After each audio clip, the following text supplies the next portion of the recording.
Hello， 大家好，欢迎你们来到本期的谢新月塔罗占卜。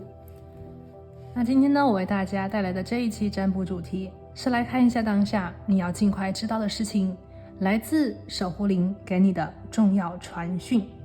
所以呢，今天呢，我会来连接宇宙的能量为大家去连接你们的指导灵，来看一下来自于你们的守护者指导灵有什么样子的讯息想要给当下的你。今天呢，我们会通过不同的指引牌来为大家去总领3条不同的讯息，看一下这个能量究竟是关于你生活的哪一个方面，又或者是说来自于或者是对准于你的过去、当下还是未来呢？所以说如果你想来看一看当下你生活当中哪个部分或者是哪一个方面有来自于你的守护灵或者是指导灵的一个重要的讯息，我们就可以来通过今天的占卜来找到它们。好，如果你对今天的主题感兴趣的话呢，我们就来进入到今天的选牌环节。今天的选牌呢，还是和往期一样，那我呢也提前的收集了一下你们的能量还有讯息，然后呢把它们分别放在了你面前的这3副不同的塔罗牌组里面。我们呢从左往右分别是第一组、第2组、第3组，从左往右分别是第1组、第2组，然后呢是第3组。第一副牌的朋友，今天为你们选的能量宝石是你面前的这个烟水晶。然后呢，今天的这个牌是那个卡尔特龙塔罗牌。那么我们可以看到这副牌里面的画面是这个样子的。好，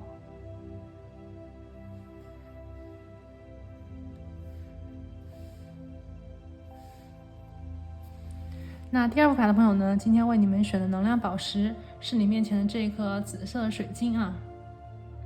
这个宝石呢，它是来自于我们在讲天使光紫色水晶 OK 然后呢，我们来看一下今天我们第2个牌的朋友选的这一个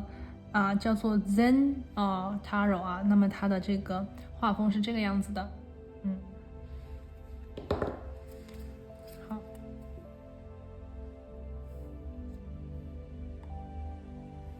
那最后呢就是第3副牌的朋友啦。今天我们的能量宝石是我们的老朋友蜂蜜方解石。那么我们的这个牌里面的能量是这样子的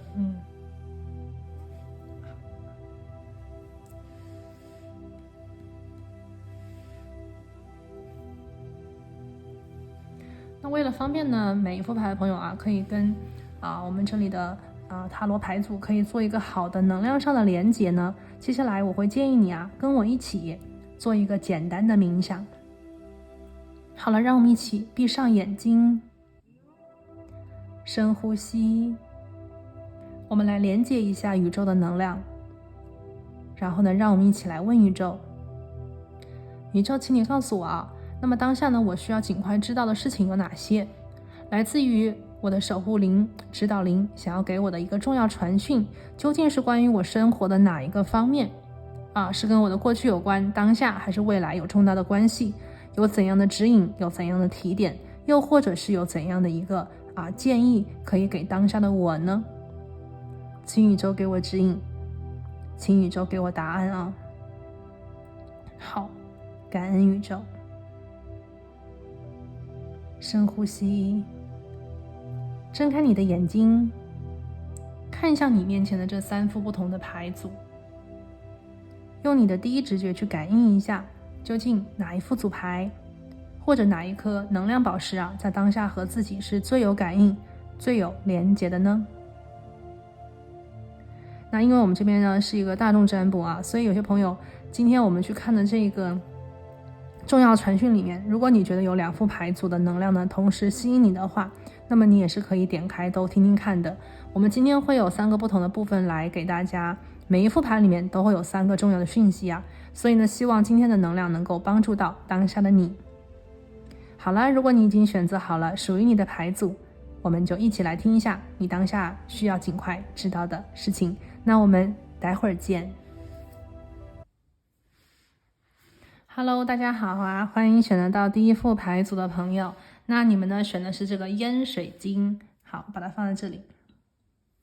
今天呢会给大家去连接你当下需要尽快知道的事情啊。今天呢会为大家通过3个指引牌来连接3条重要的讯息，所以呢我们现在就直接来开始了。我们首先来看一下第一副牌的朋友，宇宙要给你的第1条重要的讯息和重要的传讯啊。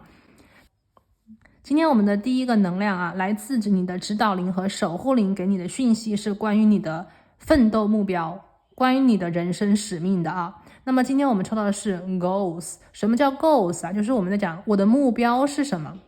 这个目标是什么样子的目标，可以是你当下的一个短期目标，可以是你的一个中期的一个计划，也有可能是你长期的一个追寻啊。我们在讲我的理想是什么，我的这个愿景是什么，对吧？还有的朋友可能会说我的人生的这个理想我人生的这个使命又是什么呢？那么这些能量都在我们的这张能量牌卡里面啊。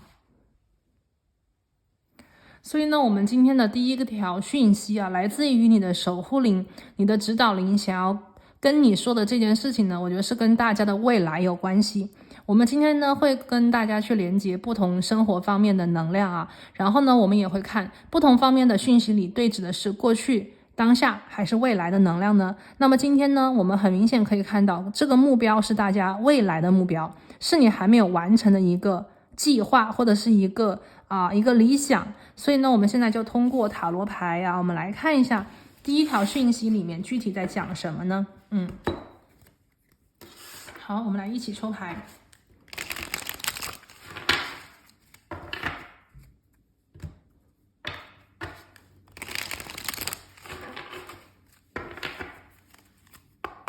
好，请宇宙给我们指引啊！选到第1组牌的朋友，我们今天的这个目标，宇宙你到底想要给出怎样的一个传讯啊？那我们今天的塔罗牌第1张呢是权杖4，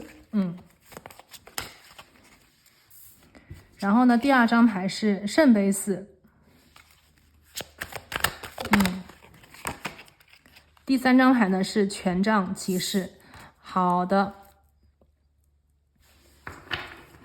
我们来看一下这个第1组牌的朋友，我们今天的第1条讯息呢是来自于你的指导灵想要对你的一个人生目标，或者是你的下一个阶段的目标有一个具体的一个讯息和指引的能量在这里啊。那么宇宙在这边呢，我们可以看到指导灵想跟你说的话，或者是给你的传讯很多第1副牌的朋友，你其实在过去或者是你当下已经有所成就这个是宇宙和指导灵给你的一个肯定。我们现在看到的是权杖4，很多朋友可能在过去跋山涉水，或者是说努力或者是坚持，你们其实已经小有成绩了无论这个目标可能是对指的是，有些朋友可能是高考成功大学毕业成功的这个申请到工作或者是刚刚升职或者是已经升职了已经找到人生的第1个工作又或者是说已经完成了一个什么证书无论是什么我觉得所有的第1副牌的朋友，你的守护灵、你的指导灵其实都很想，就是说先对自己已经取得的成绩就是双手点赞先要肯定一下自己，然后呢肯定了之后，你的指导灵还有守护灵又很希望你能够继续的去往前看。因为这张牌，我们今天的这种能量它讲的是什么？是说有些朋友其实你们已经来到了一个，或者是已经刚刚跨越了一个人生最难的阶段，已经跋山涉水来到了一个新的大门的面前，或者是已经进入了一个新的世界那么在这里呢，其实你们不要去就说停在这里，可以这样讲，不要停在这里，不要止步于此，不要被眼前的成绩或者是成就我觉得是所限制。很多第一副牌的朋友我都能够感觉得到，就是当下在这个能量里面，就如果你生活当中觉得现在好像有一点没有那么的有干劲，或者是觉得生活里有一点无聊的话，那么你们就需要去寻找新的能量，寻找新的改变。新的能量和新的改变在这个地方也出现了。我们第3张牌权杖侍者的逆位，但是呢，逆位的权杖侍者带来的能量是说，有一部分的朋友因为各种各样的原因，你们没有真正的去勇敢的去探索，有可能是累了啊，有可能是累了，有可能是可能想停下来啊，又或者是说权杖侍者的逆位条件还不成熟，你们在犹豫，你们在徘徊啊，可能是因为觉得条件还不成熟，可能是害怕失败，又或者是说好不容易取得这个成绩啊，就有点像是我想沉溺在这个喜悦当中，不想再去攀爬，因为再去寻找下一个目标就意味着再一次要走出去，走出舒适圈，有可能再一次的要接受新的挑战，又有可能会受到打击。那么这一切的能量都有可能是限制当下第一组牌的朋友，我觉得是限制你们去过得更加的满足，或者是过得更加的丰盛的一种能量啊。我们来看一下宇宙说的是关于你的人生目标，不要让世界去引领你，你要主动的去把握人生的方向盘，要掌控自己的人生。所以也有可能是当下第一错牌的朋友，关于你的人生目标，是不是因为钱的原因，是不是因为别人的反对，是不是因为别人的言语和评论阻碍了你真正的去追寻你想追寻的喜悦和未来呢？这张牌是明显的就是没有走出去，但是又不是说什么都没有。权杖4是讲你有一个东西你走入了一个东西，你取得了一定的成绩，或者是有一个东西已经让你很舒服了。我们看权杖4在城堡这个地方在城堡这里，但是还没有进去真正的城堡，它在城堡的这个碉堡这里停下来了，很舒服很稳定的一个4号元素。但是呢，舒服和稳定并没有真正的让你们获得你们能力之中可以去获得的更多和更好。所以如果你们当下对当前已有的东西如果是满足的话，你们就会觉得有一点不甘心。那么不甘心怎么办？就要勇敢的再一次的去走入这个城堡，或者是说飞起来飞起来。所以我觉得第一组牌的朋友，你们要更加的自信，要更加的去勇敢的往前冲。你们过去所选的路，所走的这个过程呢，已经能够让你们，我觉得是对自己有一定的了解对你们的目标，对你们的想要应该都有更加清楚的认识。那么接下来的路就是要进一步的去扩大扩张进一步的去扩大和扩张。火象元素是你们的一个能量之所在，关于你未来的这个目标宇宙需要你的勇气，你现在需要给自己勇气，给自己更多的打气，你才能够继续向前。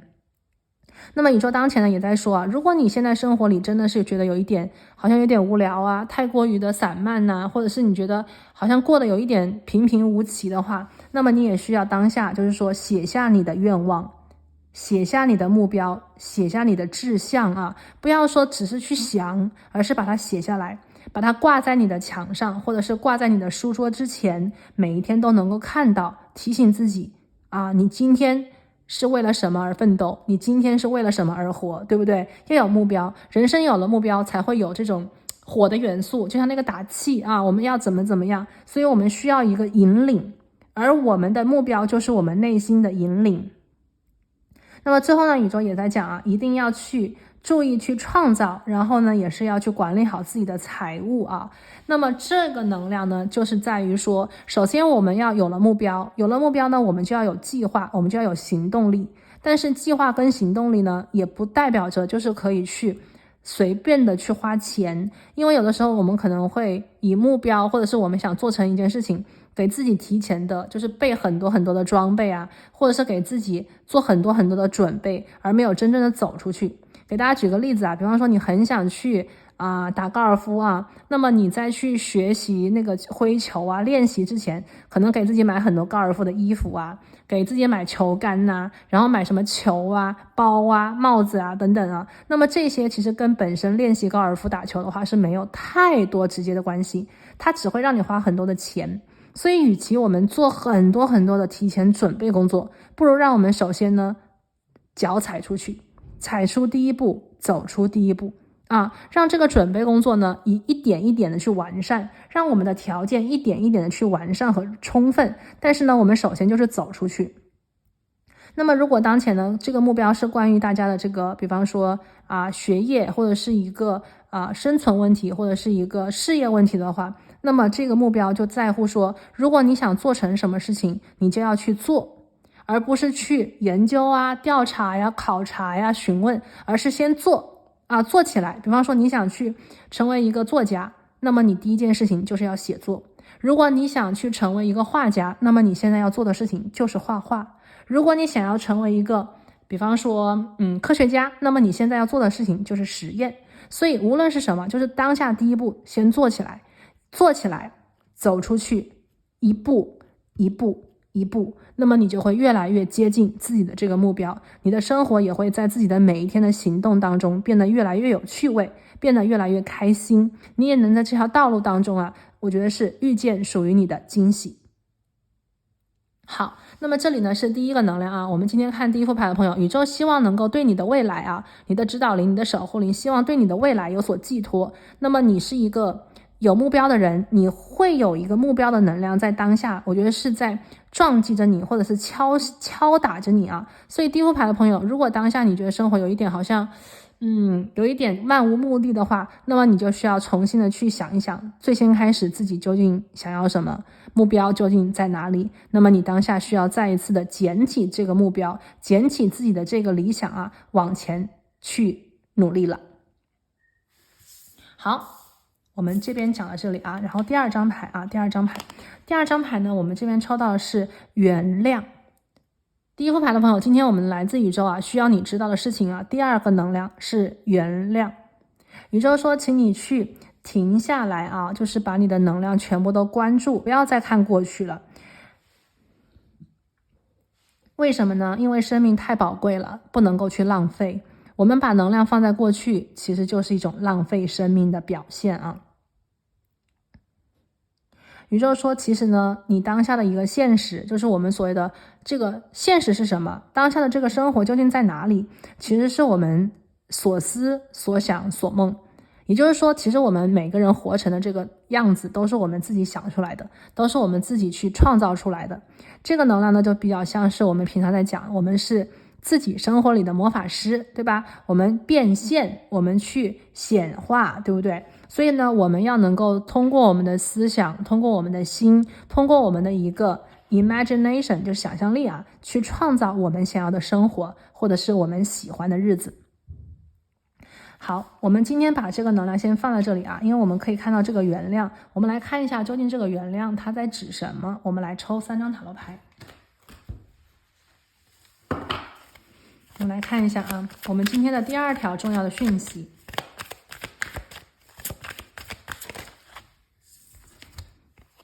好，第一张牌呢，我们抽到是节制牌的逆位。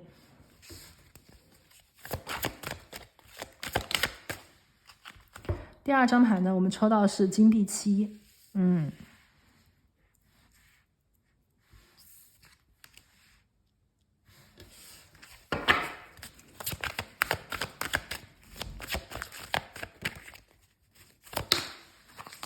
第三张牌呢，我们抽到的是世界。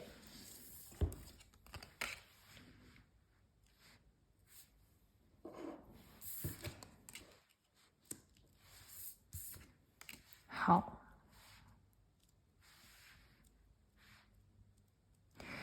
首先吧，我看到这里有一部分的朋友，当前宇宙给你的第二条信息，这个原谅呢，来自于你跟某人的关系。宇宙在讲的是什么呢？就是说，也许你跟这个人之前尝试着好好相处尝试着做朋友，尝试着两个人可以去共同的创造一个什么东西那么这里呢，有可能是感情，也有可能是友谊也有可能是人际关系里无论是什么，都是你跟某一个人就是很近的一种关系，大家想两个人一起去创造一起去创造。但是呢，两个人的相处里面存在了一些问题，存在了矛盾存在问题，存在矛盾，有可能是误会，也有可能是我们在讲有的时候相处久了有些东西就是你有你的想法，我有我的观点，如果大家不能够相互理解的话，就有可能我们在讲相互伤害有可能相互伤害。你跟这个人的关系呢，宇宙在讲其实两个人都努力了很多也许你会觉得我付出的更多，从你的角度可能你觉得你受伤了，但事实上对方其实也有在努力，对方也有在尽力我们这边有一个金币期，大家其实是可能相处已久，或者是大家已经在这个关系当中，在这个合作里面各自都有所谓的付出，各自有所谓的一个努力但是呢，你们的关系已经来到了一个所谓的一个十字路口吧，或者是来到了一个我们可以看到就是这个关系大家其实还是相互非常珍惜彼此的，非常的在乎彼此的，而且是真心的想要去共同的创造这个目标，或者是这个理想和未来，就是两个人至少在心里要的东西是一样的，只是说方式不同，或者是方法不同，又或者是在这个追寻的过程当中可能造成了误伤可能造成了误伤，我们有的时候也有可能去误伤别人，对吧？那么有的时候呢，我们也有可能被别人误伤。那么宇宙在讲其实这个人跟你的关系其实还是缘分非常深的无论这个人是你生命当中的一个，比方说人生的一个导师你的老师，你的一个好朋友，或者是你喜欢的人甚至是我们在讲父母什么的，就是这个人跟你的关系其实是非常非常亲密的。你们两个人其实在很早很早以前就已经说好在今生今世要一起去我们在讲走一遭大家要一起去连接。所以呢，你们的关系，你们的缘分有非常好的一个基础我们在讲缘分是善缘，你们两个挺好的。但是呢，因为过去的一段时间，因为一些事情，因为一些语言，因为一些别人，或者是因为一些什么样子的能量，就可能有一些误会，有一些伤害，有一些矛盾宇宙在讲其实当下呢是一个非常好去疗愈的时候这个疗愈呢怎么疗愈，就是说两个人如果想要的东西一样，目标也一样而且呢有可能你们都心里都知道，其实在自己的未来的生活里，两个人其实还是会有很多很多的交叉，或者是有很多很多不能够去放下的东西。就好像比讲我们跟父母或者是我们跟兄弟姐妹我们跟比方说一个我们喜欢的人又或者是好朋友等等，可能有些人他就算跟我们有矛盾，我们也不会真的去完全的忘记他，或者是让他离开我们的生活。我们都知道其实跟这个人的未来还会有很多很多的以后和将来。那么如果我们知道这个能量，我们就需要去在当下就是能够去放下一些小的东西，放下一些所谓的对错。很多时候呢，我们要能够把眼睛闭起来，然后再睁开看未来。就说如果大家想要的未来或者是目标是一样的，我们要能够去原谅、包容、理解。很多人与人之间的问题可能都是因为争这个对错和输赢，就是我是对的，你是错的，或者是你不对，对吧？有的时候我们就觉得我们是对的，或对方的那个说的那些话可能让我们觉得好像在证明，就说好像我错了一样，其实我也没有错，对不对？很多时候这个对错呢都是一个相对的，其实很多时候都是其实你也是对的，他也是对的，或者是说你不对他也不对，很多时候它是有第三种或者是第四种的一个可能性但是我们在针锋相对的时候可能就会理解成如果我是错的，那他就是对的，或者是他如果我如果去接受他是对的，好像就是在说我是错的，其实不是这样子。有可能你是对的，他也是对的，有可能他不对，你也不对，对吧？所以呢，当前呢，宇宙在讲你的第二个很重要的讯息，就是关于你跟某人的关系你们需要去化解这个恩怨情仇你们要能够把过去的一个恩怨情仇给它放下，然后呢就是不要再去想了，不要再去过多的解读了，你们要能够去珍惜眼前，珍惜未来也就是说你们两个人，因为我今天有一个世界牌在这里你们两个人可能是彼此的一个世界，或者是说两个人其实会在今生今世就是有很多的这种缘分可能是要一起去有这个有这个亲密的关系，或者是有这种亲人的关系，或者是有好朋友或者是灵魂伴侣，就两个人就是有很多的这种 temperance 世界牌有很多的这个缘分大家要一起走的，不是说生命当中我们一个人独处，或者是我们一个人面对所有的世界，你跟他两个人其实是要一起面对的，要一起去解决，或者是一起去生活的两个人所以呢当前呢就是要能够去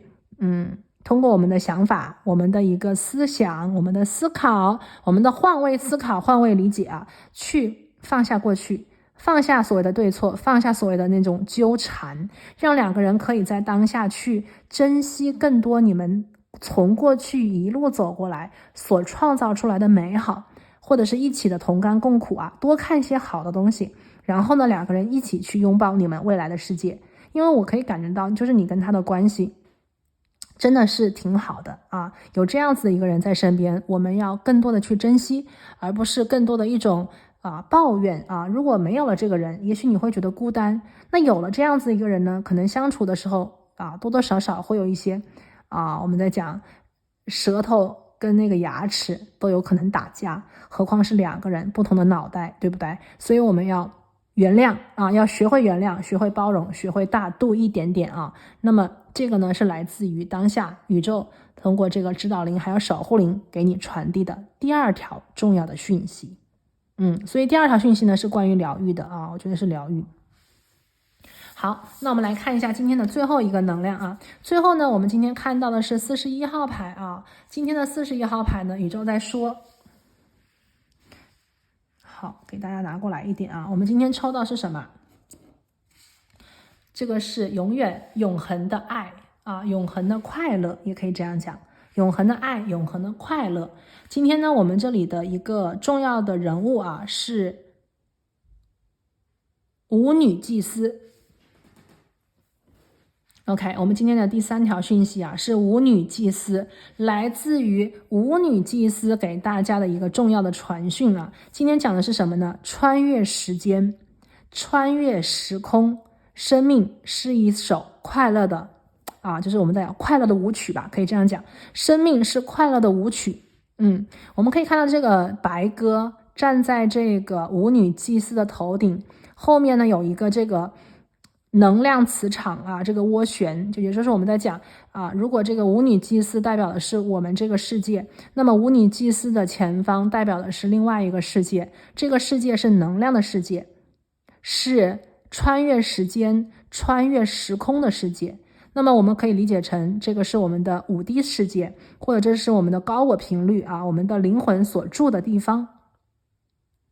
那么通过这个舞女祭司当下要给第3组牌的第3个信息呢，我觉得是有关于人生要快快乐乐的过要快快乐乐的过，要去享受生命的美好，要把生命当做一个美丽的舞曲来学习，来生活。我们来看一下今天的具体信息。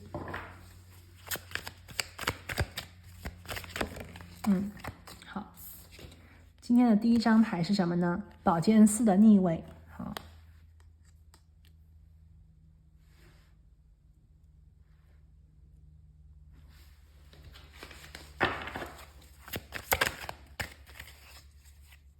第2张牌呢是宝剑5的正位。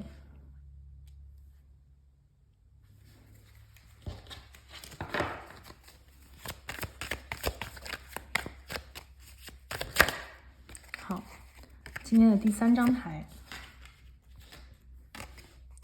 是权杖2的正位。舞女祭司。好，我们今天舞女祭司给大家带来的第3条重要的讯息，你当下需要尽快知道的事情第3个能量呢是来自于大家对生命的一个理解，或者是对你经历的一些事情的一个领悟我看到就是第3个能量是关于大家过去所经历的，或者是你的内心所体验的一种感觉，或者是一种经历和感受。有些朋友呢在过去的生活里面可能感觉到就是自己受伤了。 OK， 我们这里有受伤的能量，因为这里是一个宝剑4宝剑5。那么这个受伤呢可能是来自于生命里面有些东西就是比方说你跟某人的关系让你觉得很难受，比方说这个人你觉得他欺负你，或者是你觉得这个人他针对你，或者是你觉得这个人他有一点就是跟你2个人针锋相对，然后呢你再跟他去斗，或者是你在跟他去争这个输赢对错的过程里无论是你赢还是他赢了，其实你的心里都受到了伤害啊，你的心里都受到了伤害。或者可以讲第一副牌的朋友，就是也许你心里觉得受委屈啊，你觉得委屈了，你觉得很难过，又或者是你觉得被他伤害了，你觉得他说的不对，你觉得他针对你啊，这个人有可能是你工作里的人，这个人也有可能是情感当中的一个人啊，就是感觉到一种被他伤到了，被他给触怒了啊，这种感觉。那么如果有这种情况的话呢，有一些朋友我觉得当前就是说有这种疗愈的能量，你知道你需要疗愈自己的心，你需要你应该去比方说放下，你也知道自己应该去让自己就是说好起来。但是呢我们都知道我们都不是圣人遇到了针对我们的人，当我们遇到委屈，当我们遇到了难过，当我们遇到了让我们很羞愧的一些事情的时候，我们的情绪，我们的自尊心，我们的自卑，甚至有的时候是自卑都会让我们的内心充满了一种很难去割舍的一种感觉就是很难去放下，很难去原谅了。可是呢当前呢就是这个舞女祭司希望你能够明白什么呢？就是生命是一个舞曲。舞曲的意思是什么？就是有的时候随着旋律我们是往前，有的时候呢我们随着这个旋律是往后，代表着我们在生命当中有的时候是很得意的很爽的，过得很开心的。有的时候呢我们可能会遇到让我们觉得难过、难熬、不舒服的人或者是事，这一切都是正常的。生命是舞曲，这都是正常的我们要学习，就是说我们要以什么样子的心态去接受这些事情，我们以什么样子的心态去看待这些事情，将决定我们的一个心情。每个人都经历大大小小的事情，但是每一个人的心情，每一个人的情绪起伏大不相同。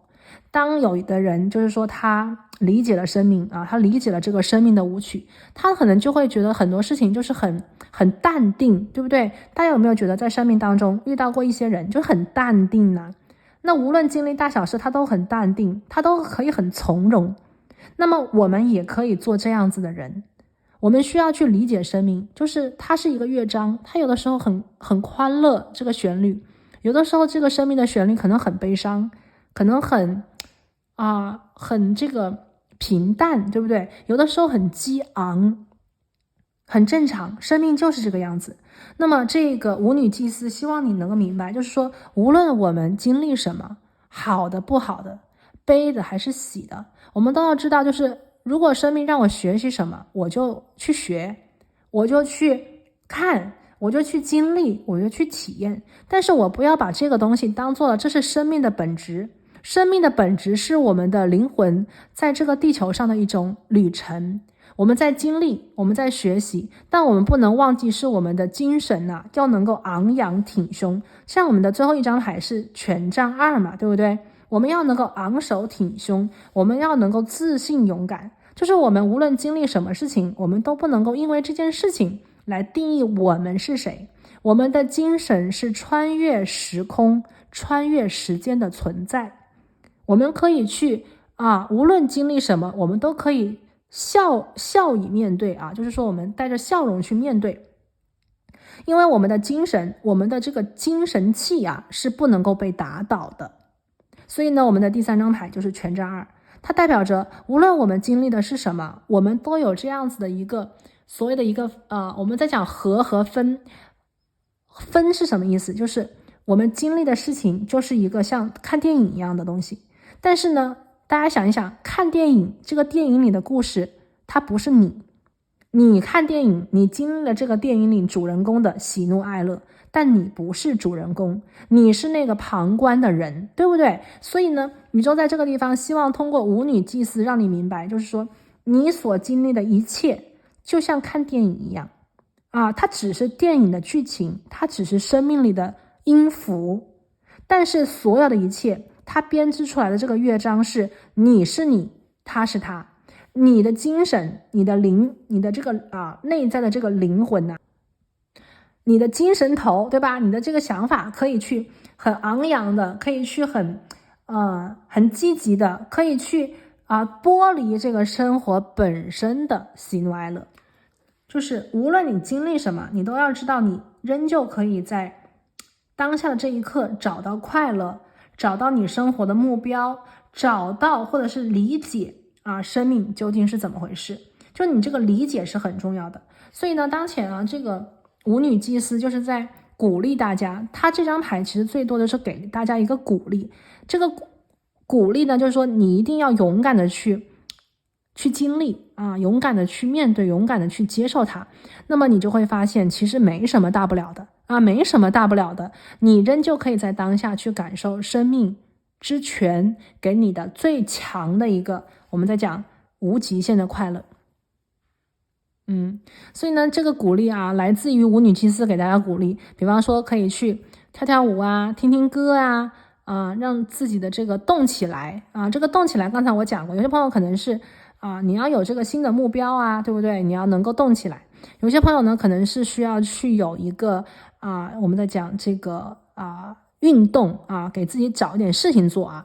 给自己找点这种不一样的事情来做一做，来玩一玩，来尝试一下。那么生命呢，就会在这个我们所谓的这个泉水里被你激起美丽的浪花，就是被你能够把它给弄得非常的有声有色弄得非常的有旋律的感觉，弄得非常的有节奏的感觉，要有动感，要能够动起来。那么舞女祭司就是在这个地方第3个讯息，鼓励你动起来，鼓励你要能够分得清楚就是我们所谓的你可以去在当下享受这个快乐，这个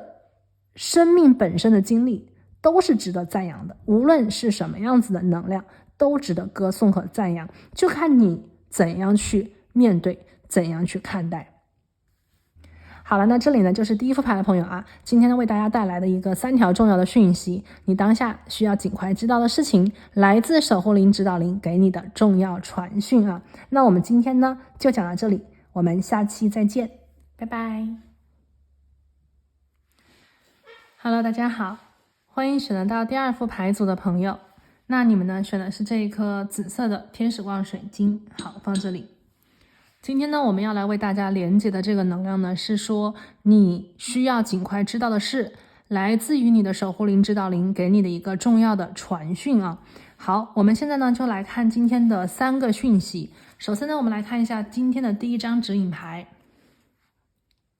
第2组牌的朋友，你的守护灵还有指导灵想要你去重新考虑你的一个决定。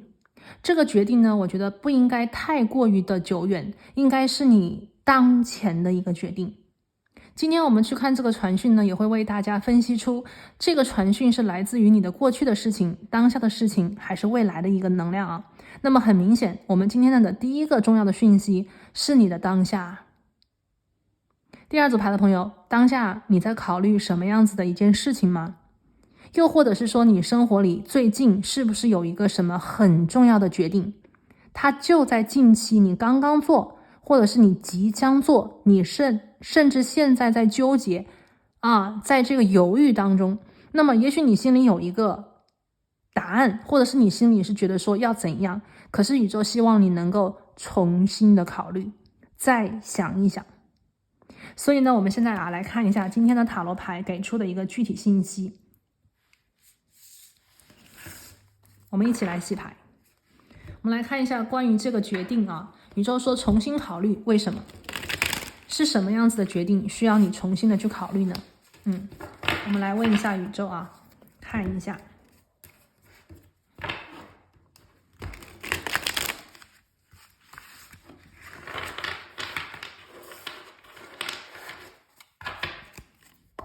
好，请宇宙给我们指引，感恩。我们来看一下第2组牌的朋友，抽到紫色天使光的朋友第1个重要的讯息，让你重新去考虑一个决定。好，这个决定呢是有关于合作。第1张牌金币3。好，我们继续来看，是有关于团队的然后第2张牌呢是圣杯9，然后有一个圣杯6的逆位。我们来看最后的一张牌。最后的一张牌呢是权杖骑士，然后有金币骑士的逆位。好，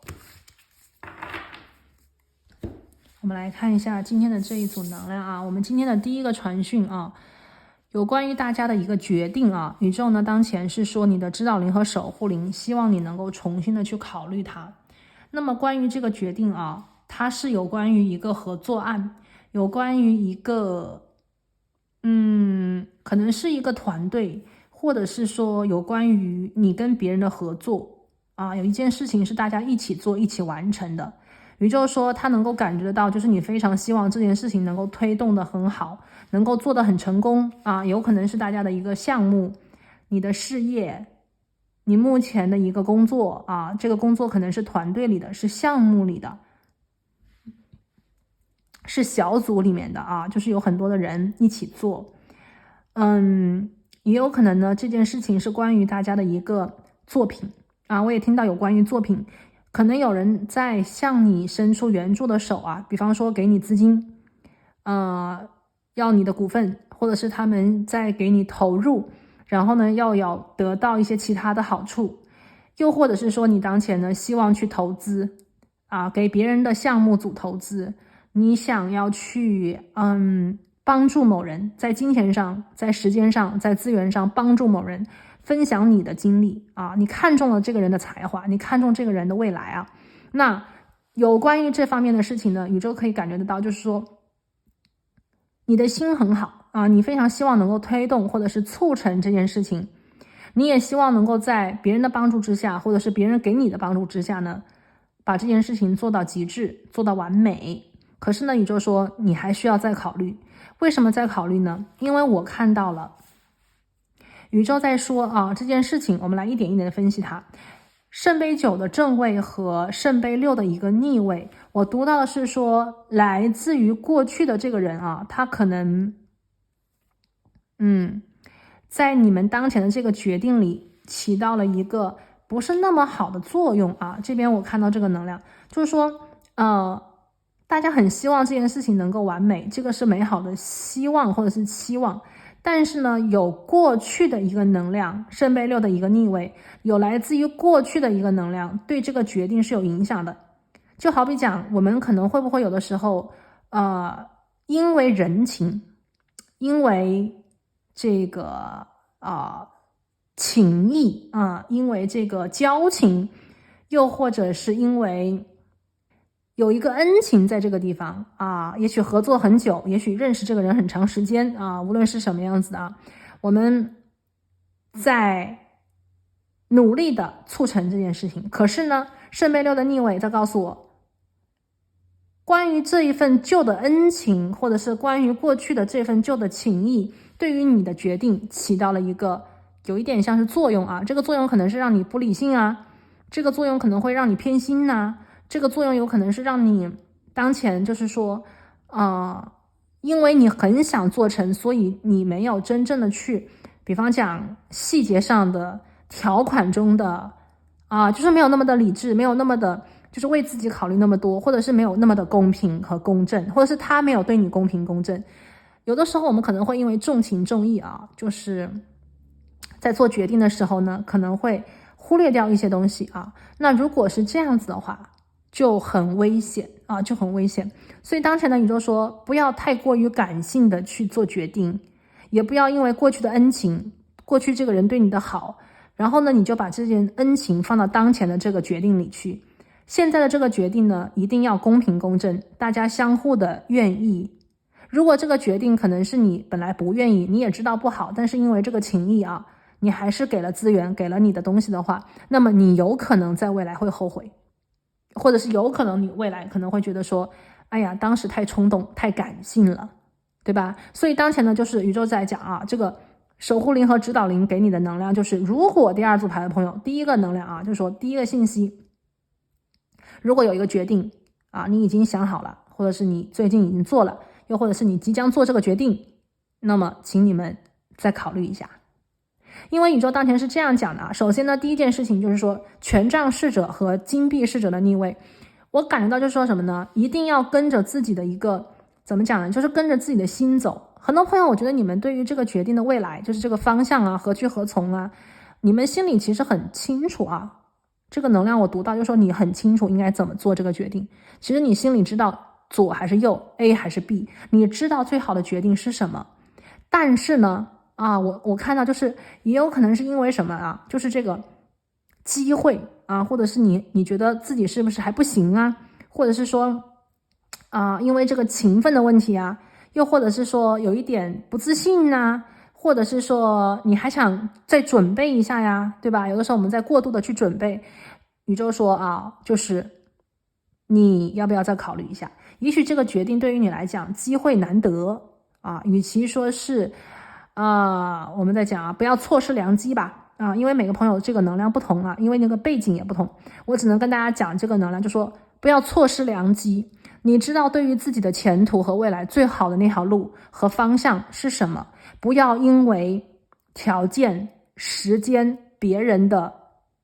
期待而改变了自己的初衷，而改变了自己真正想走的那条路和方向因为我们这边有一个金币侍者的一个逆位，就是说也许你在考虑一个现实问题，或者是说因为现实的问题不自信的原因，或者是说你总觉得自己是不是还不够怎么样，然后呢就错失了良机。 OK， 有的时候机会是这样子的，有一种机会是什么？太好了，我们觉得自己不足够，我们觉得自己不够好，所以犹豫，所以放弃。就有一点像是什么呢？就是明明你可以去申请那个更好的更高的，但是呢最后你却退而求其次，选了那个稳定的东西其实有的时候就是每一个人他的那个价值定义这个未来就是每个人不一样每个人不一样，有的时候其实是可以冲一冲的，有的时候可以大胆一点因为很多事情就是事在人为嘛。也许当前你认为自己还不行，或者是你觉得自己还不够，但是呢你走到那个岗位，你走到那个位置上去，人的学习能力很强，适应能力也很强，也许你立刻马上就能够上去。所以不要让自己错失良机。我们平常可能会觉得说一般都是这个机会不够好，然后我看不上，然后我退而求其次，算了吧，我做了吧，或者是算了吧，我就忍了吧。但有的时候这个错失良机是太好了，我们不相信它，我们不相信自己值得，然后呢也会错失良机。所以我看到第三个呢，就是有些朋友可能会怎么讲呢，就是不相信自己然后呢就往下走，不要这样子。你们一定要，第二组牌的朋友相信自己再多一点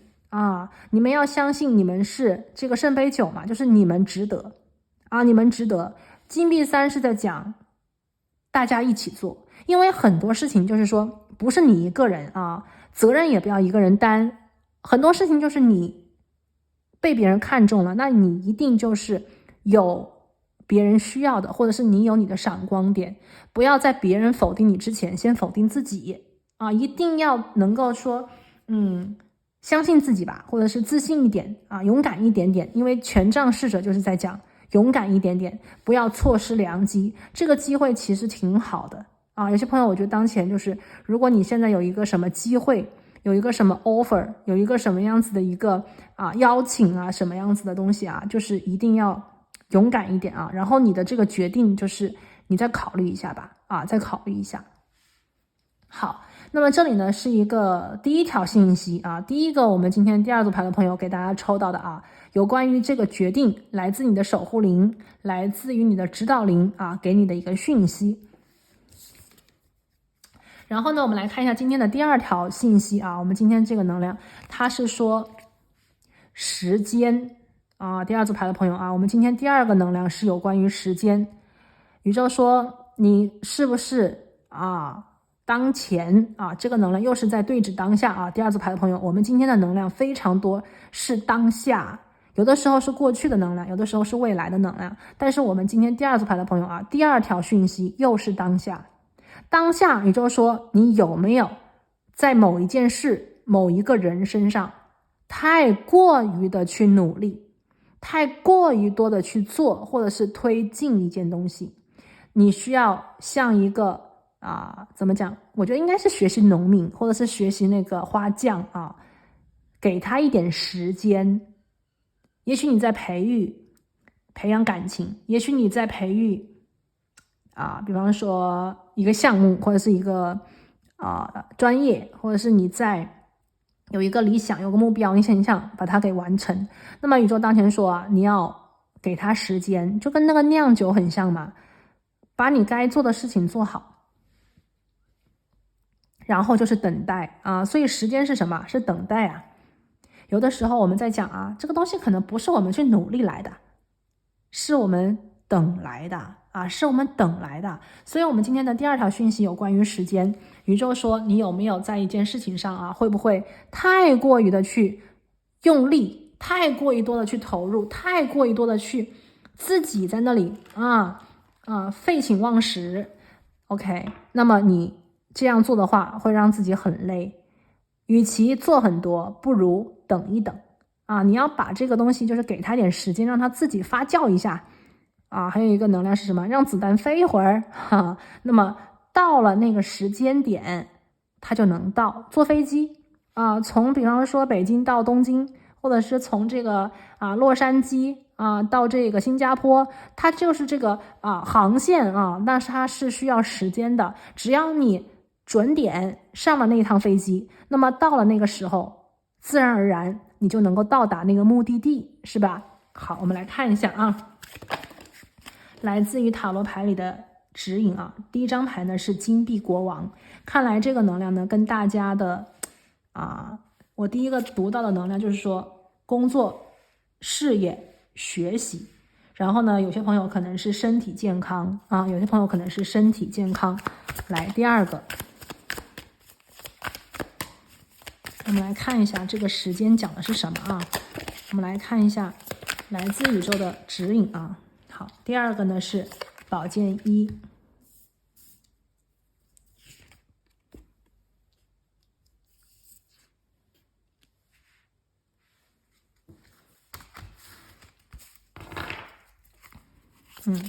那第三个能量是什么呢？我们今天是3张牌看一下来自于你的守护灵给你的第二个传讯有关于这个时间。哎呀，吊人的逆位，果然是时间有关的好，来，有关于时间，宇宙说你不要太过于用力要给他一点时间让他发酵。那么第一个能量是什么呢？就是说第一个吧，我先讲一下就是有些朋友，如果你当前呢是在健身想要把自己的身体养好有些朋友如果是身体不舒服那么你不要太过于焦虑，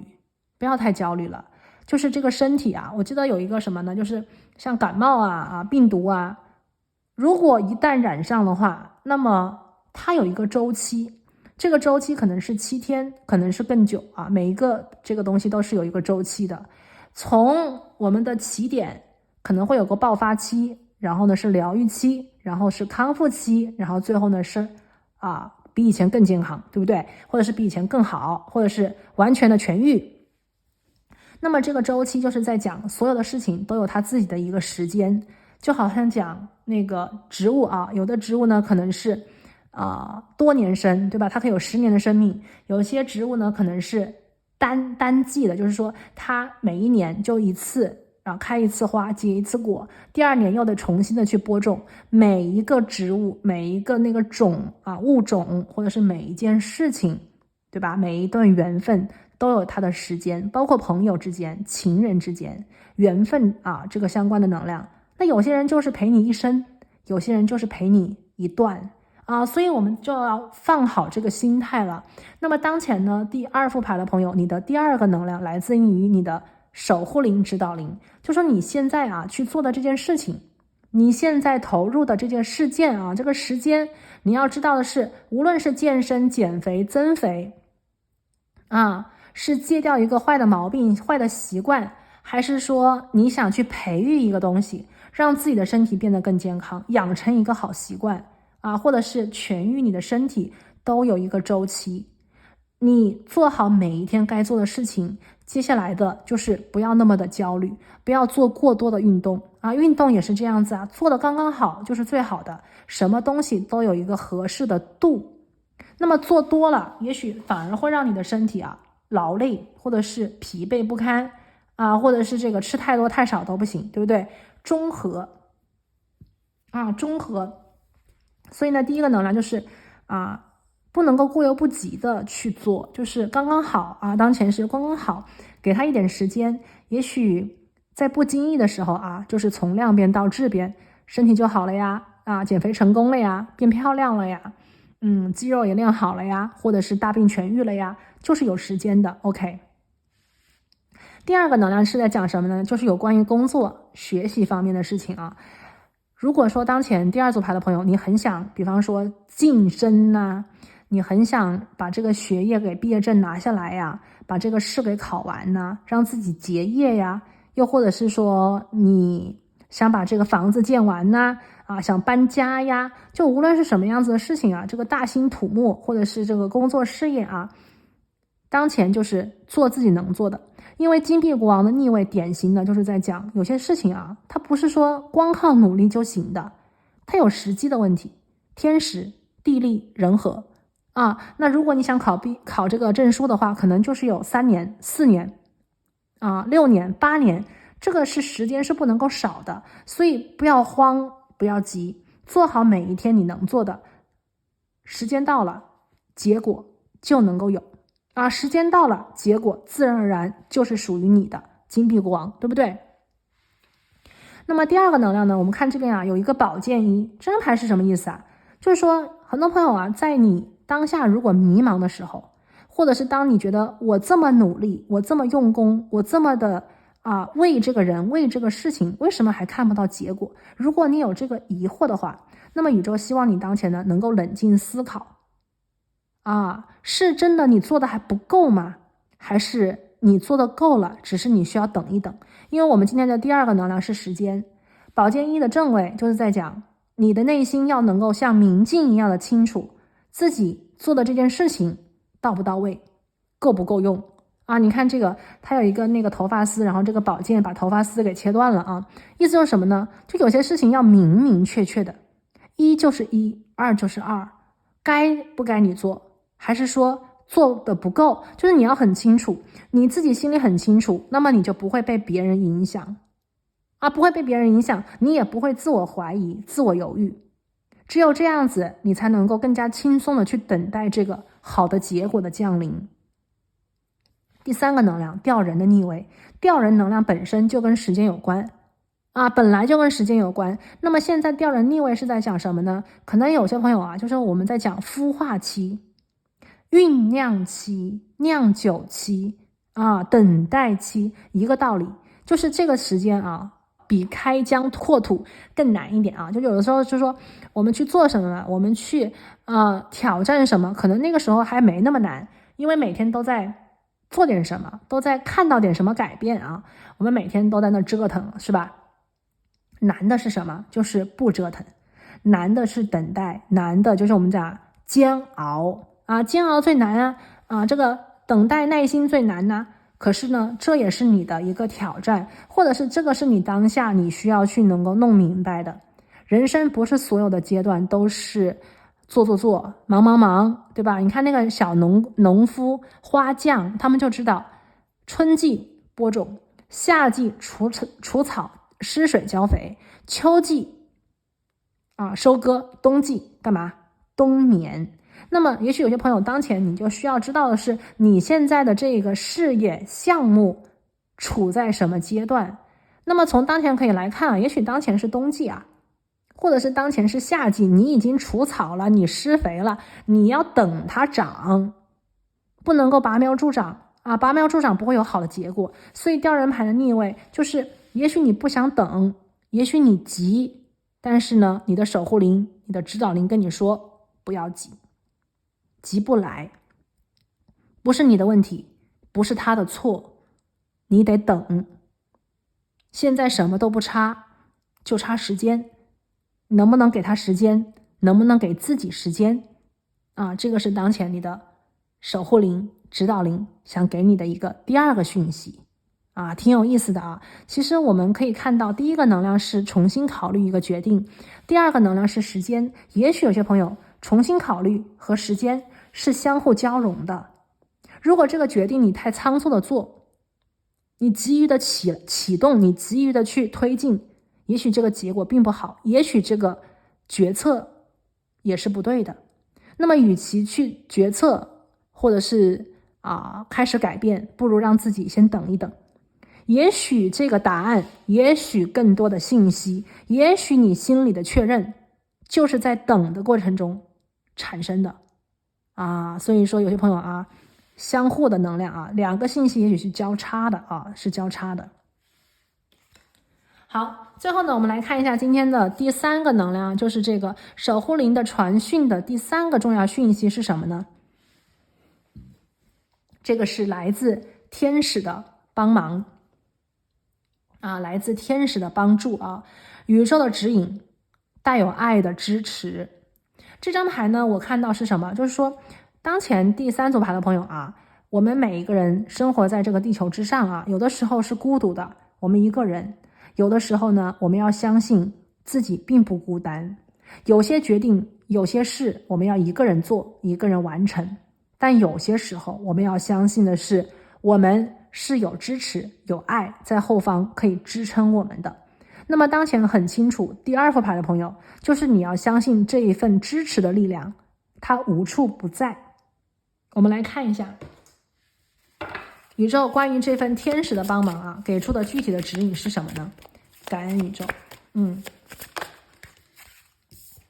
第一张牌是世界，世界的逆位今天的第1张牌是世界牌的逆位。第2张牌呢是权杖1的正位。好，放在这里。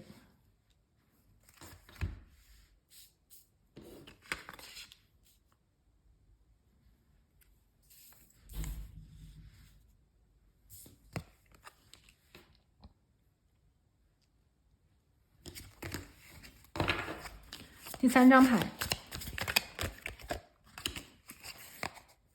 第3张牌呢是圣杯骑士的逆位。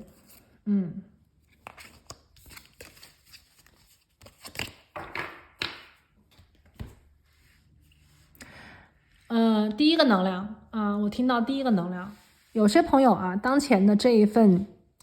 帮助有一个帮助，有一个帮忙，来自于一个很爱你、很爱你的人。这个人呢，他非常希望能够把他的爱和情谊传递到你的身边，给予你支持和帮助但是这份能量被挡住了当前的这份能量被挡住了。被挡住的原因有很多，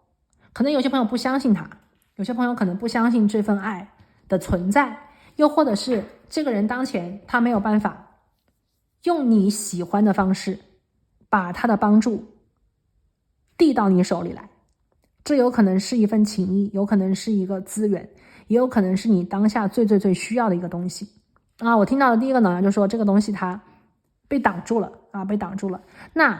如果说这个东西被挡住的话，说明什么呢？当前第2副牌的朋友来自于你的守护灵给你的第3个讯息是有贵人在你身边。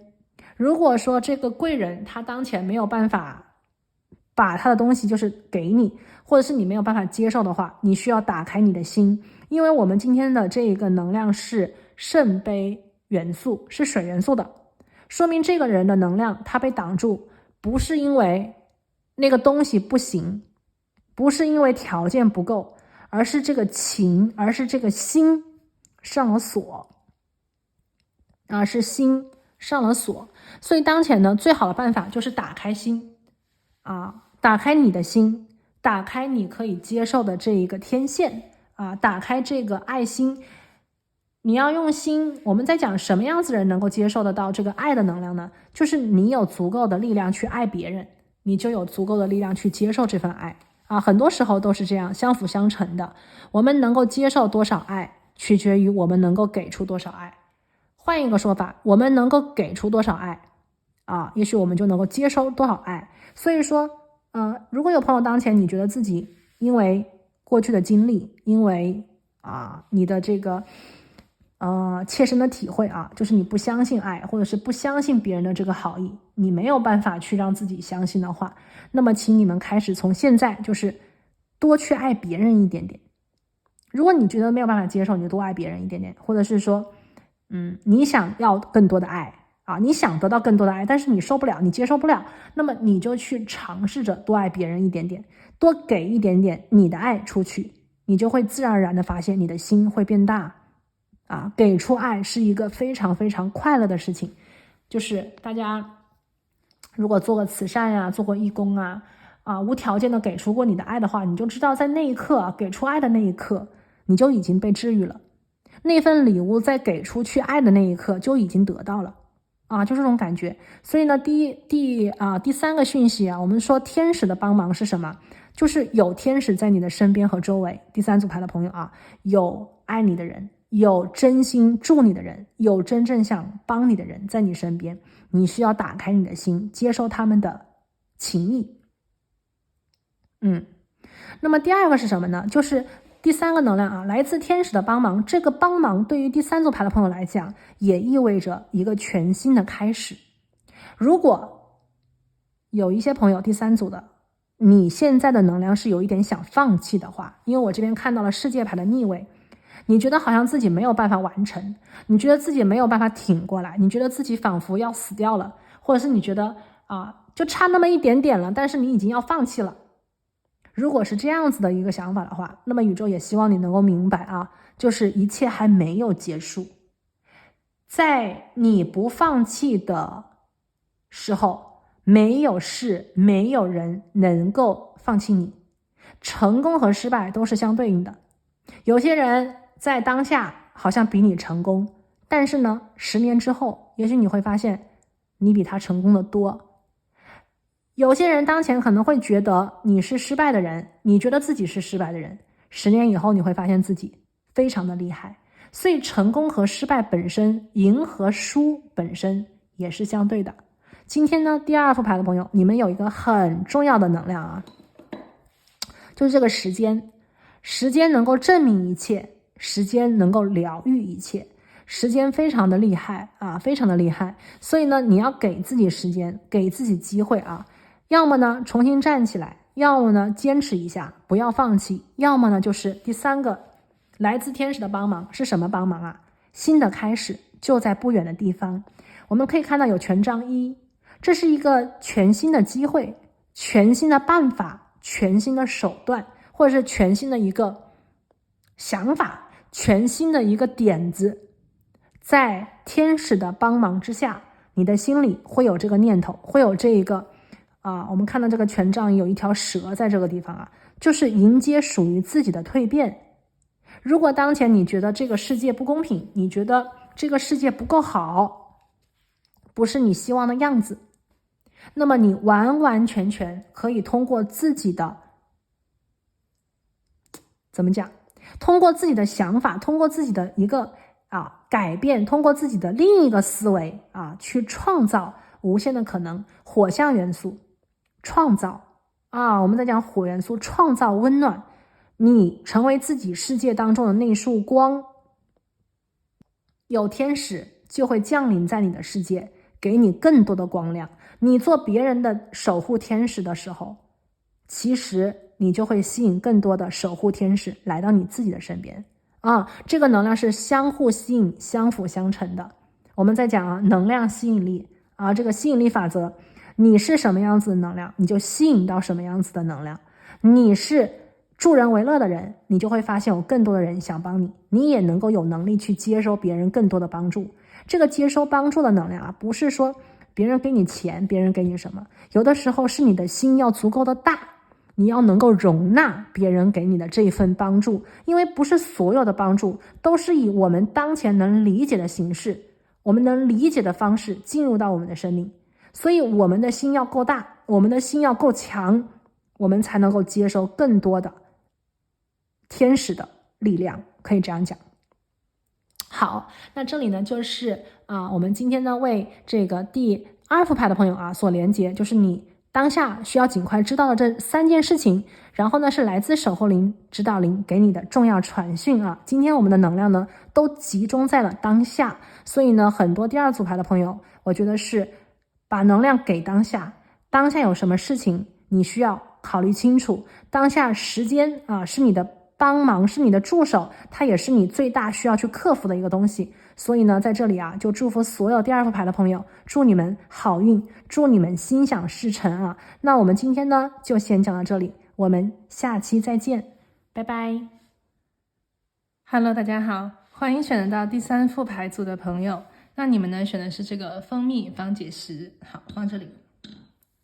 今天呢，我们要来连接的是说，当前呢，你的守护灵还有你的指导灵啊，想要去让你尽快知道的一个事情。那么来自他们重要的传讯有什么样子的内容呢？那今天呢，我们会给大家来通过3个不同的讯息来看一下，究竟当下你的守护灵、你的指导灵想要告诉你什么啊？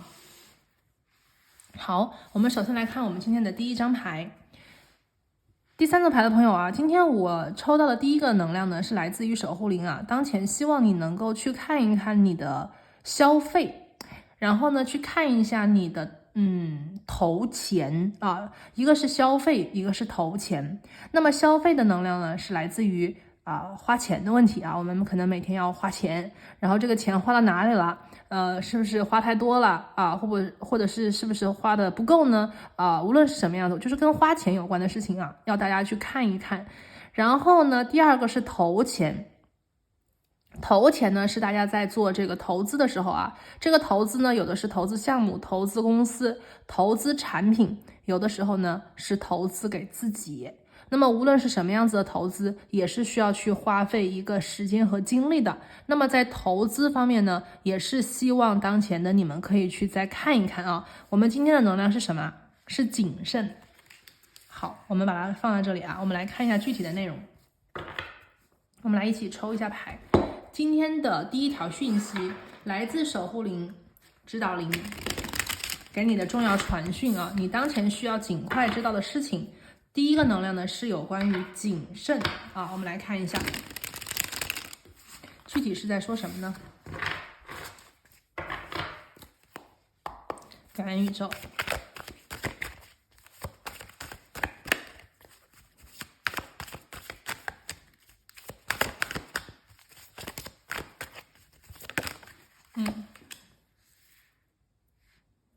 圣杯4，好，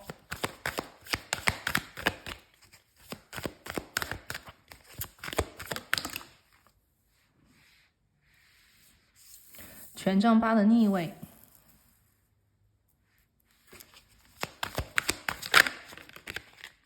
金币王子。 OK， 来看一下啊，今天我们的谨慎啊，今天的第一个能量是来自于守护灵、指导灵告诉你啊，当前要谨慎。那么这个谨慎究竟是哪里需要你谨慎呢？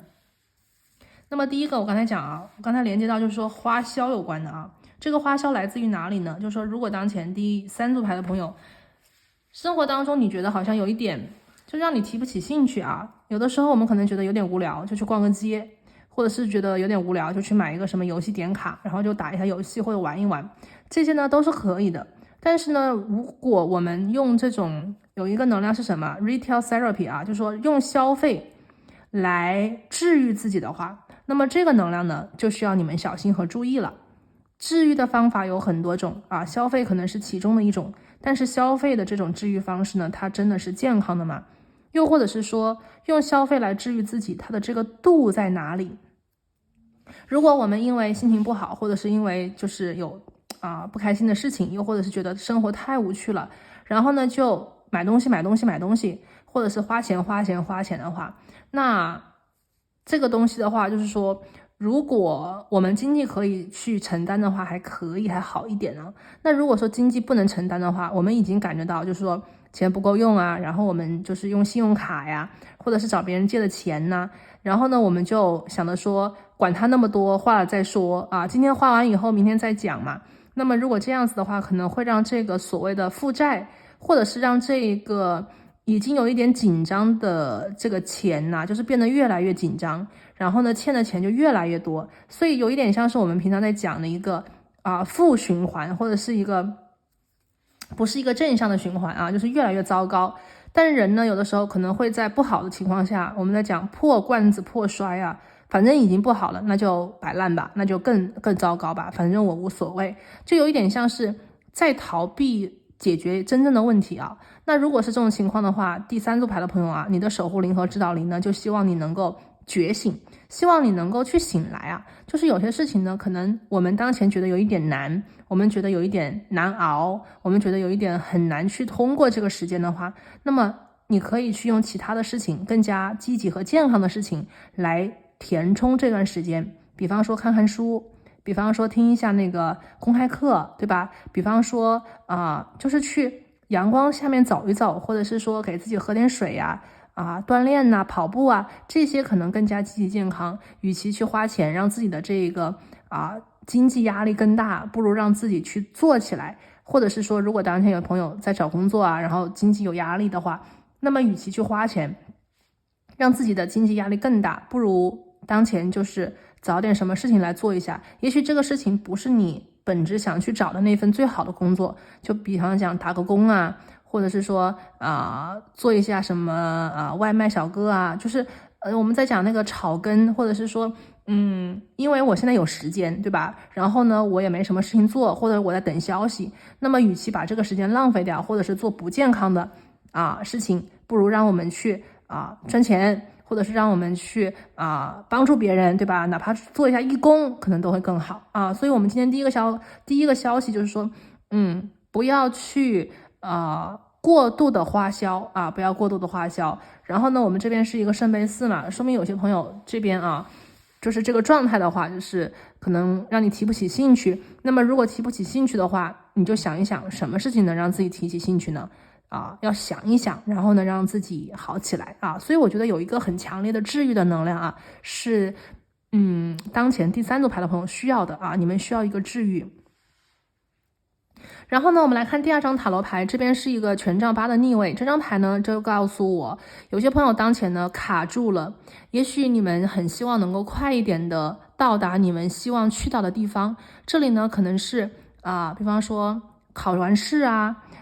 或者是说能够去把这个事情做完呐，又或者是说能够快一点的从一个地点到达另外一个地点呐，对不对？又或者是说你们当前陷入了一个局面，这个局面就是说我这件事情做不完，我就不能做第二件事情。那这个前面的这件事情呢，当前又总是不能够去结尾所以你们可能就现在。我看到这个能量就是说，如果你现在是这种情况的话，那么权杖8的逆位就是说有些事情急不来急不来。也许前面发展的很好，发展的很顺利，当前慢下来它也是一个常态，不是所有的时候都是狂奔有的时候可能就是慢慢的走。我们跑完了一段路以后，可能还需要慢走，来让自己的这个身心调节到平衡和正常值。同样的道理事情也是这样子，有的时候这个事情可以快速的发展，有的关系呢，可能一下子一拍即合，但是呢，到了真正的相处，到了真正的这个发展期，它可能会有慢下来的时候。那么火元素8的这个逆位呢，就是在让大家能够去有一点耐心不要在这个我们所谓的焦躁的这个时候让自己做错事，下错决定不要让自己压力太大。所以我们今天这个谨慎牌再一次的出现在了这里那么第三个能量呢，这个金币王子呢是第三个能量，这个能量不太一样。这个能量呢是我刚才讲的一个投资的能量就是有些朋友如果说当前呢你在投资自己的话比方说给自己加课程给自己报补习班，或者是让自己去进修学一个什么东西，那么当前呢宇宙也是在讲量力而行，尽力就好，不要逼自己逼得太狠了。我们今天的这个金币王子的能量呢，是在讲很多朋友可能当前都在想方设法的让自己多一个技能，或者是让自己更加的可以去学习新的知识让自己可以更加的有能力，然后呢去创造更加富足，更加跟自己理想生活同步的一个状态。但是呢，金币王子的一个正位加上我们今天的谨慎牌，就在讲可能你需要去小心，就是这个投资投多少钱，自己能承担多少你要看一下，因为很多事情都是要平衡才行。再来呢，就是对别人的投资，如果当前第三副牌的朋友，你在透支，把自己的金钱和资源给予其他的人，可能是你的家人，可能是你的朋友，可能是来求你的人。那么当前呢，你要量力而行，因为我们今天是谨慎牌。如果你把钱给别人的话，然后你自己如果有什么危机，你会危险的话，那么你就需要去小心谨慎，因为我们在帮助别人的同时，也需要去考虑自己。你量力而行，帮助你能帮的，给自己留一点点，因为我们在讲天有不测风云啊，就是我们一定要有一个像一个小的安全的一个囊袋，就是这个地方是我们应急用的，那么这个应急的钱或者是应急的资源是不能够轻易拿出去的，应急就是应急，如果这个东西不是应急就不要用它，因为这个东西已经都存放好了，它的这个目的很明确，对不对？所以呢，当前的这个金币王子，我看到就是说，如果说你想去帮别人，或者是你想投什么钱的话，你需要去弄清楚，就是说这个东西究竟值不值得，它究竟健不健康，它究竟是自己的这种比方说冲动啊，或者是希望满足别人的一个心愿呢，还是说自己真的非常非常的想要去做这件事情。所以呢，每一个决定，每一次的这个投入，还有资源的分配是当前的第3组牌的朋友，你的守护灵希望给你的一个传讯，比较像是一个自保的信息。OK， 而今天的这个能量呢，非常明显就是说这条信息是来自于当下，有的信息呢是针对于你的过去，有的信息呢可能会针对于你的将来。但是呢，第3组牌的朋友，今天的第一条能量是针对于你现在的生活，是当下的能量，好不好 ？OK， 然后呢，我们来看一下今天的指导灵给你的第2条传讯今天我们的能量呢是给你的一个讯息，在当下的这个时候呢，我非常非常的想念你，你的爱让我的周围充满了光亮我爱你。那么这张牌我看到它的时候呢，我连接到的能量是，首先就是有一个很爱你的人，他不在你身边，我感觉到他不在你身边，但是呢，这个很爱你的人他非常非常的想你，而且呢，当下呢，在这个时刻我觉得他就是在想你，他希望通过一种能量的传递，让你知道的是，他无时无刻都在你的身边，尽管他现在可能不在你人身边，但是他对你的爱，他对你的关心是笼罩着你的。那么有一部分的朋友呢，这个能量是很明显的爱情讯息，但是呢，还有一部分的朋友，我觉得这个能量是来自于一个很遥远的爱人，也有可能是你的亲人，有可能是一个很遥远的，当前不能够来到你身边的，或者是已经过世的一个人我这边其实这个能量的话，就是收集到很多的能量我第一个其实感觉到的能量并不是爱情，就是有一个很想你的人，很思念你的人，他可能在另外一个世界，或者是他在很遥远的地方，他无时无刻都在关心着你，都很注意着你就希望你好，无条件的一种爱的能量。但是呢，他又不能够好像说出来，OK， 他又不能说出来。然后呢，当然还有一部分朋友可能他就是那个爱情的讯息，比方说这是一个暧昧对象这是一个暗恋者这是一个对于你来讲可能就是求而不得的人呐有一点苦衷或者是你有苦衷或者他有苦衷反正就是非常非常的想去在当下的这个时刻通过你的这个指导灵就是传递给你，就是你不要因为我不在你的身边，或者是不要因为可能一些事情就是误解了这个爱不存在。可能有些朋友因为一些事情对这个人有一点失望，或者是对自己也产生了怀疑但是我觉得这个人其实完全不是这个样子。我们来看一下吧究竟是怎么回事这个一个爱的讯息我们来看一下。好，圣杯3的逆位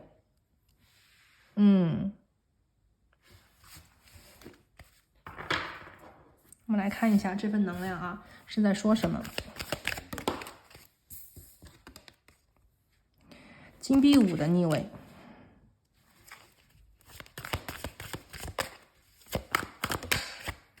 愚人的逆位，哇，好的，来自于你的守护灵给你的第2条讯息我感觉到就是说这份情谊啊，这份情谊，它过去呢可能是以好朋友的形式在你们的身边跟左右，就之前玩得很好，因为一些事情呢，这个人跟你分道扬镳，或者是说这个人不能当前在你的身边跟左右，不能像过去那个样子成为你身边的那一个亲密的朋友。但是呢，他在当下通过指导灵的能量，就是说不要因为这个人的离开而否定了自己啊。这个人其实非常的爱你，非常的喜欢你，非常的尊敬你。你们之间呢曾经有过非常美好的回忆，有过非常好的交集，有过心与心的那种真心的谈话，所有的一切都能够温暖你们的心。这个人的离开或者是你的离开，事实上看起来好像是一件很伤心的事情，或者是一件很失望的很难过的事情，但是事实上是说有些爱可能并不是以陪伴的形式存在有些爱可能不是以就是两个人老是能够腻在一起的形式存在于世间。有些爱呢是不用语言去说的，不用语言去说，哪怕隔着千山万水大家都能够感觉得到的。所以呢，这个能量就非常像一个好像离你远去的人，或者是离你很远的人在当下呢，就是说希望你能够去不要误会，不要去忘记不要误会他，不要忘记他。第二个能量呢，金币5，就是说当前呢给我的能量是说，有些朋友可能是你或者是对方，就是在生活上出现了一个困难，这个困难呢使你们两个人分开，这个困难使你们两个人当下不能够去同行，或者是因为这个困难大家想要去为对方着想，想要去为对方做点什么，所以才分开。金币5的逆位，这张牌呢是在讲当前的你或者是当前的对方非常需要帮助，这个帮助可能不是来自于你们可以去给予的，这个帮助可能是需要去走出去离开才能够得到的。有的时候我们可能需要自救，有的时候我们可能需要去救别人那无论是什么样子的原因，金币5的逆位我看到的是有一点就是有苦衷有苦衷，有外界因素的能量使这份爱不能够当下以他最希望的方式传递出来。第三个能量呢是愚人牌的一个逆位这是一个全新的开始。可能很多朋友当前呢都觉得说想跟这个人修复这段感情，或者是想跟这个人再次的连接在一起。如果这个人是大家我们在讲，如果这个人跟你是不在同一个世界的话，那么所谓的这个重聚，这个相遇，这个新的开始，它可能会以我们不能够理解，不能够知道的方式再续前缘。我们在讲，如果你相信前世今生，如果你相信轮回转世的话，有的时候我们在讲可能我们周围每一次的相遇，我们身边无论是小猫小狗这种小宠物，还是我们身边的父母亲，还是我们的儿女，还是我们的好朋友，可能在前世我们都跟他们有着很亲密很亲密的关系。这些关系可能并不是之前是父母现在还是父母，之前是父女可能现在还是父女，可能有的时候是以一种完全我们不能够去用当下道德去理解的一种方式。就好比讲之前我们可能也看过一些故事比方说前世这个小狗它可能就说之前是你的儿子，然后今生来报答你就是你的小宠物，可能前世它非常的糟心，它非常的这个惹你心烦，但是呢它又知道你对它非常的好，也许在前世它没有办法去报答你的恩情这个父母的恩情，但是呢它可能今生就觉得说那我变成一个小狗来陪伴你10年的时间，来陪伴你无条件的爱你没有做什么事情，只是在身边的陪伴。就有的时候我们可能是说这个故事可能会觉得它不是真的，或者是觉得说好像超越了我们现代社会的一个伦理道德，好像不可能但有的时候呢，大家去想一想，可能每一次的相遇，每一次的回眸，每一次的遇见，它都不是无缘无故的它都不是无缘无故的。所以想到这里呢，可能有些朋友就会是不是能够更加的就是解开自己的心结呢？能不能够更加多的去看淡一些事情，放下一些事情呢？我们今天出现了这个愚人牌的逆位就感觉到这个所谓新的开始，这个你们都想要的开始，可能当下在这个时刻他没有办法去以你希望的方式到达，但是只要你相信，就是这个开始这个美好的相遇它一定会来的以这个我们在讲宇宙的能量嘛，就是非常的奇妙，非常的无穷无尽，会以他觉得最好的方式降临在你的身边跟左右，所以请你去相信。那如果当前第二副牌的朋友，你觉得当前好像没有人爱你，或者是你觉得好像没有那么多的爱在你的身边的话，那么我们今天的第二个讯息来自于指导灵，就是想告诉你，你的身边有爱，你的身边有爱的啊。这个爱你的人也许当前不在你身边和左右，但是呢，他从很遥远很遥远的地方传递给了你，就是他非常非常的爱你，他非常非常的想念你，他希望你的身边跟左右都是美好的能量，满满的守护之力啊！守护本身就是一种爱。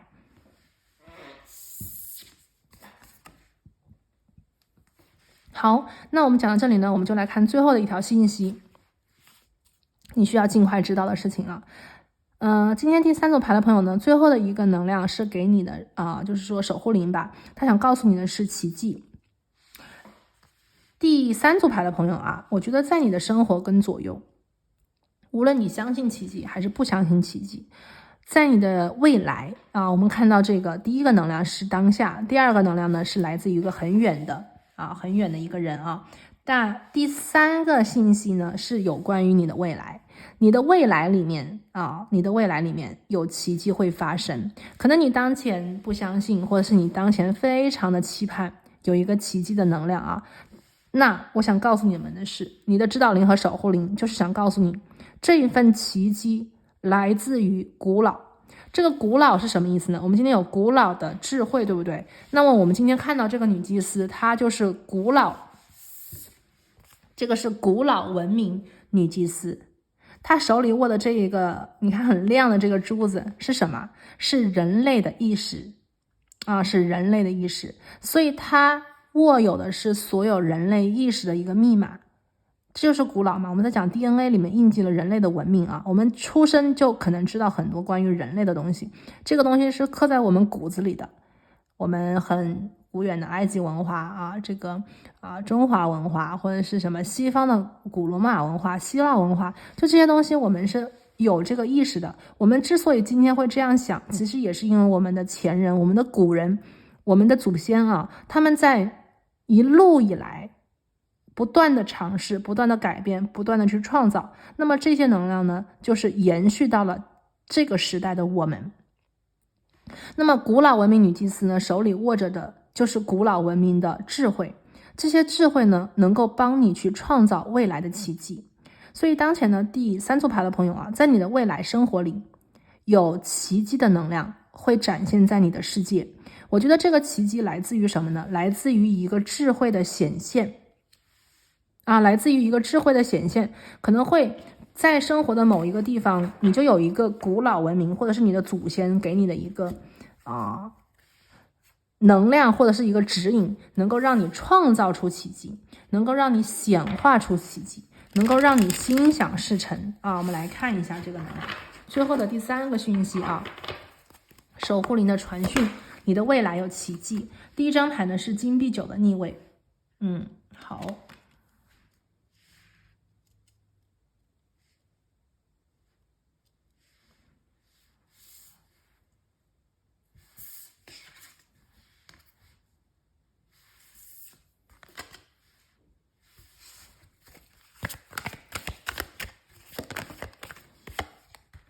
第二张牌呢是金币3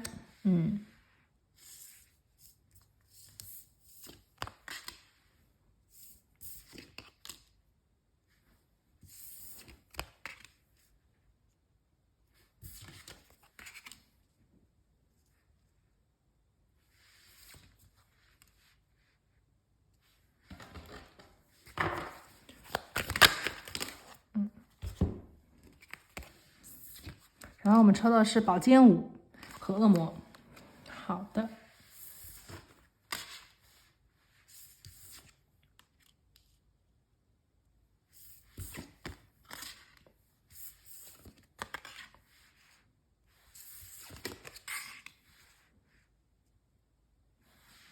首先第一个能量我觉得有些朋友这个奇迹来自于你的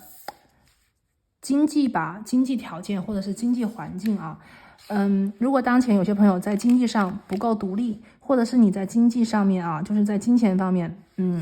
没有达到自己理想的一个状态。比方说你想买什么东西，你觉得钱不够，然后呢，现在这个经济上面比较的紧张啊，如果是这种环境的话，这种条件的话，那么宇宙希望你能够明白，在未来你的经济环境和经济条件一定会变得越来越好。这个变得越来越好的方式是什么呢？就是你的才华，你的天赋啊，会被别人看到，会被别人赏识。我们看到金币3嘛，未来呢，有些朋友啊，还有一个能量，就说，如果当前在你的生活里，你觉得自己一个人，你觉得有点孤单的话，你觉得没有遇到志同道合的朋友，没有真正欣赏你的人，那么未来呢，你一定会遇到，就是我们所谓的很欣赏你的能力，很欣赏你的个性，很欣赏你的人品，这样子的朋友来到你的身边，你们有可能会一起去，比方说旅行一起出去玩也有可能一起去我们在讲工作，甚至是一起去创业都有可能。所以呢，来自于我们这里的这个古老文明女祭司嘛，她说这个奇迹其实就是说，在很早很早以前，你的祖先可能就已经记录了一个所谓的人类的意识，这个意识是你当前可能还没有觉醒的，你还不知道的，你还不知道自己其实某方面很厉害，但是当前呢可能被世俗的东西压制了，或者是说你现在还不知道你自己其实真正的天赋跟使命在哪里，所以你可能对于吸引财富或者是说创造你想要的生活，还有一点好像放不开手，还不知道这个门路是什么样子的。但是呢，在未来你会看到的是，你非常非常能够轻松的很舒服的，甚至能够去组队的 OK 去创造无限的财富，创造无限的你想要的丰盛和未来。所以这个东西呢，就是我们在讲什么叫奇迹，就是我们想都没有想过的，但是却有可能发生的。所以当前呢，如果有朋友对你的经济，对你当前的一个我们在讲屈才了，对不对？你觉得自己没有被别人赏识，你觉得自己好像找不到这个用武之地的话，那么未来你有可能会非常的富有，或者是说未来你的这个能力就是被发掘出来，你会看到自己非常的有天赋，非常的有才华，你的某一个特质被充分的发挥出来。那么这个所谓的天赋是什么呢？其实就是你古老的，或者是你 DNA 里的，你的血脉里的一个就是非常厉害的一个东西就是它会被看见，或者是被你知道我们所谓的意识嘛，就是被你知道了。现在你还不知道，虽然它在那个地方，但你还不知道。那未来的奇迹就是你会知道。好，我们的奇迹的第二个牌的能量就是这个宝剑5，然后呢是我们的恶魔。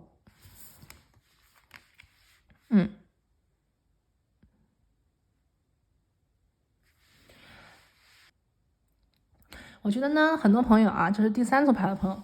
未来有可能你们会接受一个试炼。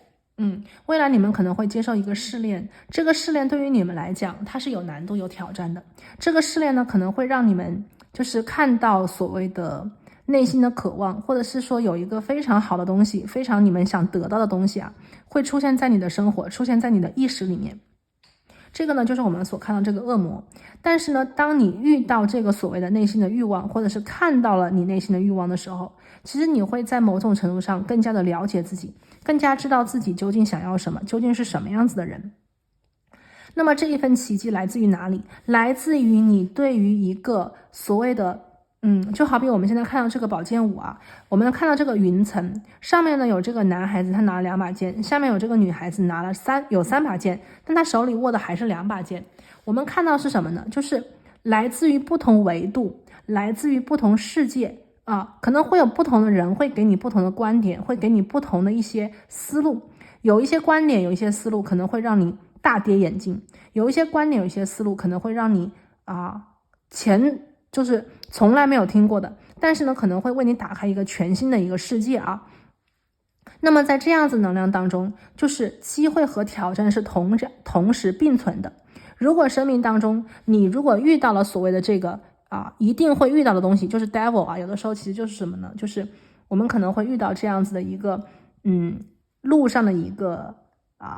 个问路的人，或者是一个石头。那么这个问路的人和这个石头，他是在等着你的。等着你的意思就是说，你生命当中走到这个状态里面去，走到这个地点，就会遇到这样子的一个石头，或者是这样子的一个人。它看起来好像使你的这个旅途变慢了，但是事实上，你通过跟这个石头打交道，你通过跟这个问路的人打交道，你就会知道这个世界上可能有不一样的人，可能有跟自己想法不一样的事情。那么在这里呢，你会有第二次机会，我觉得是再一次去觉醒。就像我们今天看到啊，这个奇迹和这个古老文明的智慧。既然古老的文明女祭司把人类的意识的能量啊，我们在讲连接宇宙，传递给地球，赋予给你的话，那么你就相当于被赋能了。你富有了这个能力，你才能够去挑战这个恶魔，去挑战这个问路的人，他究竟是好人还是坏人？他究竟给你指的这是一条明路，还是想误导你？所以呢，宝剑五，你会跟另外一个意识，跟另外一个能量的人或者是一件事情啊，做一个对抗。这个所谓的对抗，其实也是在增予你，或者是赋予你更多的能力，更多的智慧。如果没有挑战，如果没有体育馆里的那些撸铁呀、流汗呐、每天的跑步啊，你怎么可能在奥运会的时候拿到金牌？你怎么可能在最后啊，我们所谓的最后的那一个冲刺的地方能够跑得那么快呢？所以一切的一切都是所谓的相对的啊。我们今天看到的主能量是奇迹嘛。当我们有机会遇到内心真正的欲望的话，它某种程度上也是一种奇迹，也是一种机会。有的人可能很长的一段时间都遇不到自己内心真正喜欢的，就像我们今天看到的这个圣杯4。如果我们遇不到自己喜欢的，看不到自己内心的欲望的话，我们可能就没有那么大的生活动力，或者是说我们就觉得生活是不是那么的无趣呢？那如果我们有机会遇到这个动力，遇到这个所谓的挑战的话，我们可能会觉得难，我们可能会觉得有一点控制不住自己，对吧？我们可能会觉得不同的文化、不同的意识在对抗，跟自己的想法不同，但是这个样子，我们可能也会再一次的被激起生活的水花，我们也有可能再一次的去激发我们古老的智慧，去看懂自己，去看明白我们这个灵魂精神想要去体会的不同的风景。所以呢，这里啊，就是第3副牌的朋友今天所看到这个来自文明女祭司给你的一个奇迹之力我们前面的这个能量非常的清楚是来自于我们的这个土象元素的一个奇迹。那么我觉得第二个奇迹的能量呢，可能更多的是一种思想上的、一种想法上的、一种意识上的一个碰撞这个奇迹给到你，你要相信你是有能力去接收的，让自己的生活呢去重塑一种秩序和平衡。所谓的重塑，应该是在原来的基础之上更高的、更好的。所以呢，在这里就提前呢祝第3组牌的朋友祝你们好运。那我们今天呢就讲到这里，我们下期再见，拜拜。